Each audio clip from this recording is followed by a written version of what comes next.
Hello, I'm Travis Stovall, your City of Gresham Mayor. And I want to touch on a critical issue that's being discussed all across our community currently, and that's public safety. During the pandemic, we saw a rise in violent crime and other criminal activities. It's been difficult getting our arms around it right now because of some of the challenges that are facing all across the country.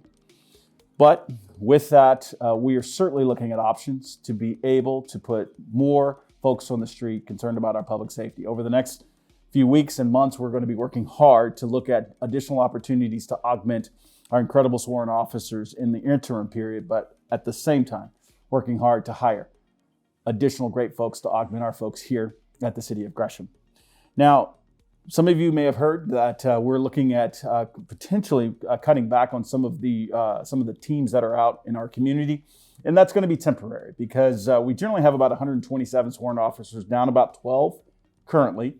And that puts us in a position to have limited resources. So as of January 1st, 2022, we're going to be pulling back temporarily on the net enforcement team, on some of the transit work that we do with TriMet, and some of the traffic work that we do specifically. We'll still be doing this work.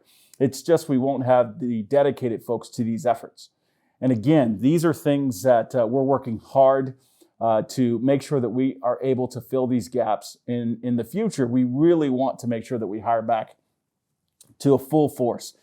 With that said, we are also knowing that even at 127 on a police per thousand, we're challenged as a city to really move things forward. So we're going to be looking at what additional opportunities we'll have as a city as we move towards the proper funding of what a city of our size takes, so that we potentially could hire on even more police officers and firefighters to help us in regards to public safety. So it's critical that we hear your input and your insight as we look to move forward to keep a safe community. Along those lines, just looking at law enforcement in and of itself isn't always the best as we look at a full, vibrant community. We also have to look at other things. And one of those things that we're looking at is parks and recreation. How do we engage people and youth to be out and about in our community? And that's our Parks and Recreation program, or at least the one that we're looking at. We've got about 30 phenomenal community members who have stepped up to let us know as a city some of the things we could do better to engage and enhance our Parks and Recreations program.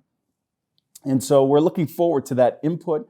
We're looking forward to that feedback on how we can do a much better job of leveraging our park assets, but also expanding those recreational opportunities to engage our folks and our youth in more positive ways. Lastly, I want to touch on the American Rescue Plan. ARPA is what it's kind of colloquially called, but ARPA, American Rescue Plan, is where we've got roughly about $25.3 million from the federal government to assist us in responding to this pandemic. We've already deployed some of those funds, but we've got quite a bit that we're going to be looking at moving forward here in the near future. And we thank you for the feedback that you've given us. The survey is now closed, but we've got those hundreds of responses from you as great community members. We're going to be looking at those and digesting them and make sure that we make the right steps as we go forward.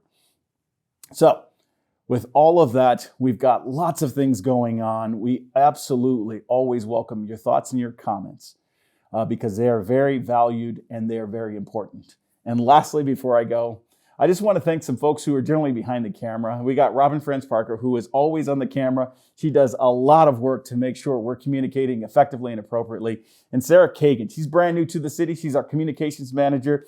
If you see Sarah around, please welcome her to her new role here at the city. But I just want to say thank you to our incredible comm folks that do a lot of stuff behind the scenes that keep our folks here in the Gresham community well informed. And with that, please, please, please stay safe and stay healthy.